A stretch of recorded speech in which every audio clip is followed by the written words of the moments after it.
Yeah.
So I think this was actually my first time ever shooting night photography on film. Other than last winter, I did shoot one of my buddy's cars, but we used a big spotlight, so I'm not really sure if that counts. So Johnny and I decided to test out our cameras, the Bronica GS-1 and Mamiya 7 respectively, by going out and shooting some simple night photography around our house. We wanted to venture further, but because it was so cold, we really only went a couple blocks away.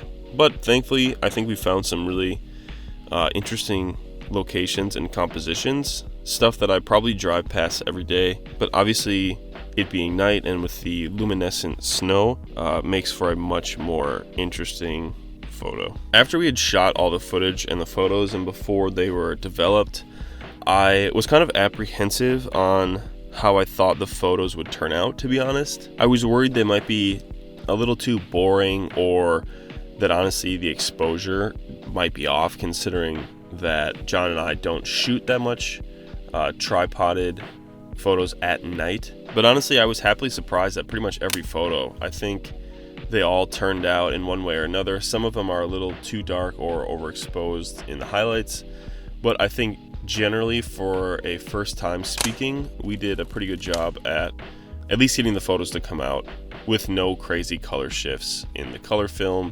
and good contrast in the black and white. So speaking of that, we shot Portra 400. I shot the Portra 400 on my Mamiya 7. Obviously not a ton of light sensitivity there, so I did have to expose a little bit longer than John did on his Ilford Delta 3200. So with that being said, let's talk about the photos and which ones I like the best.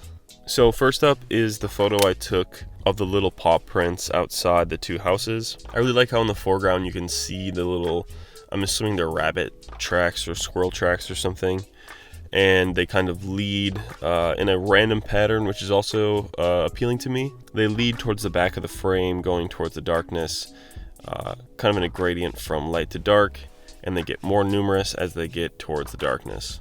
Thankfully, I think the light on the left, the little porch light, really helped to light up the composition. There was street lights behind us, but I think finding some of that ambient light for night photography is really important.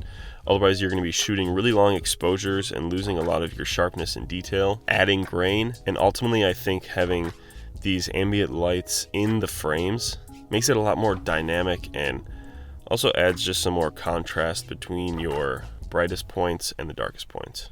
Next up is the same photo, but from Johnny's perspective. He took it a couple steps back, a little bit lower of an angle, looking more straightforward. This is what he took when we actually walked up to the scene. And while I didn't really think it was the most interesting composition in person at the time, I actually really like it on black and white. I like all the leading lines leading you to kind of the middle of this frame where this wispy winter tree is. And again, because of that light on the left, I think it adds a really nice contrast of the bright snow on the ground in the foreground, and then the dark house on the right, and the super dark sky and background that's just completely crushed black in the back. Another photo or photos that I really like are the ones John took of this really nicely lit house. So again, kind of following the same ideas of the first two photos, Having this ambient street light really vividly and sharply show this house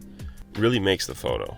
The lighting, how harsh it is and how it bleeds off into the darkness, reminds me of like some witch's house or some house in a horror film. And because of that, I think it's just a really alluring photo, and your eyes kind of get pulled to multiple things. The tree, the sign, the garbage cans, like I said, the house fading from light to darkness.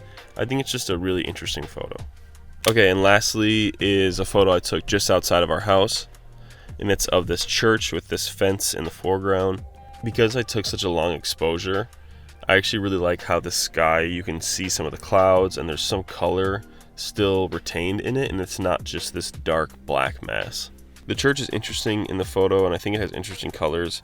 It's actually like a little workshop right by our house that has a small startup urban garden in it, which is what the trees and the fence are. So I think it's kind of just a interesting little location in the middle of the city, that because there is so much light bleeding in the city, everything is well lit from the foreground to the background to even the sky, like I said, with the clouds in there.